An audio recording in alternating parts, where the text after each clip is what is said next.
Hi friends, ఈరోజు మా పిల్లలకి సెకండ్ సాటర్డే హాలిడే. అందుకనే పొద్దున్న లేవగానే ఏదో స్పెషల్ కావాలి డాడీ అని చెప్పేసి అడుగుతూ ఉన్నారు. ఈరోజు బాదం డ్రింక్ చేద్దామని చెప్పేసి స్టార్ట్ చేసాము. నేను ఫస్ట్ టైం చేయడం జరిగింది. ఇది ఎలా వస్తుందో చూద్దామని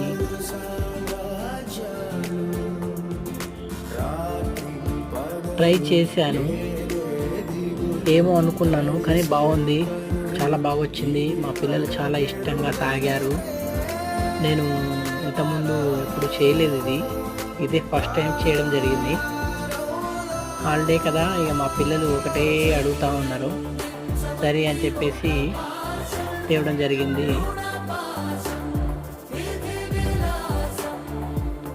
ఫైనల్గా రెడీ అయింది. మా పిల్లలు ఎంతో